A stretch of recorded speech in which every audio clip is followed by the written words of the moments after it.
That was very nice. Thank you. Thank you. Very nice. Yes, I will be opening for Rich Hall. If you don't know who Rich Hall is, he was on Saturday Night Live in the 80s. And he had his own show for like 8 years called Not Necessarily the News on TV. And what's really weird is in 1990, I opened for Rich Hall. And now, 30 years later, I'm still opening for Rich Hall. My career's really taken off. It's great. Smaller room, less money. It's great. It's going great here. But I haven't been doing comedy that whole time. If you didn't know, I'm a professor, computer science professor for 25 years at Montana State. When I opened for him, I was not. I was in college at that time. But when I first went to college, I was a creative writing major.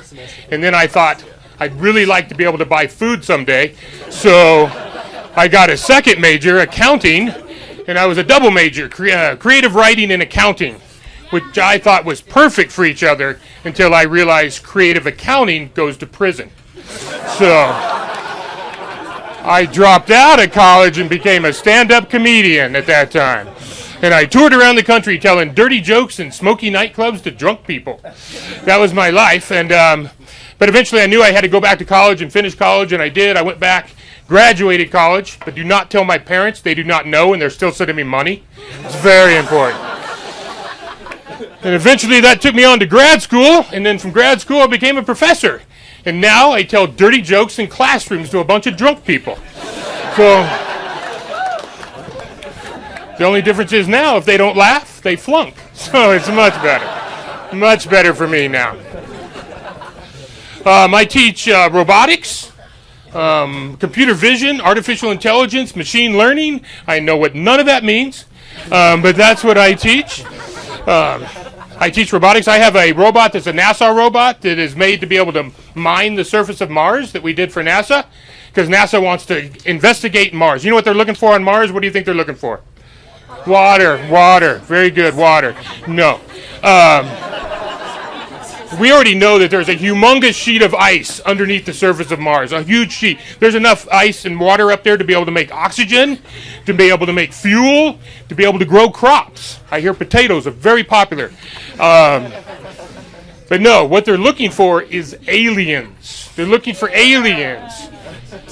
Because NASA needs somebody to be able to pick those crops.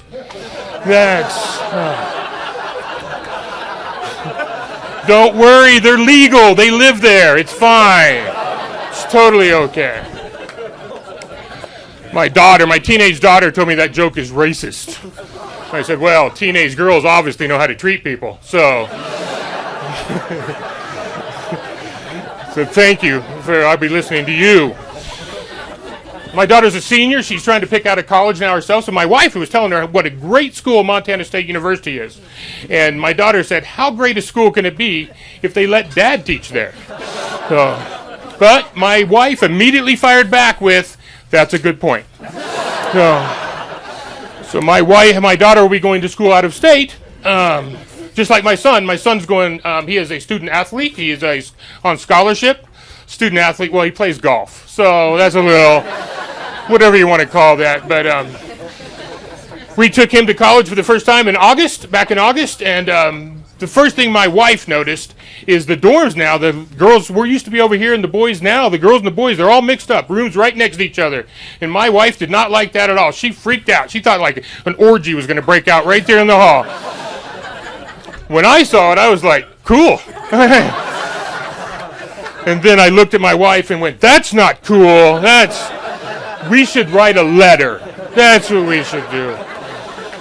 And then right there in the hallway, she asked me if I have given him the talk.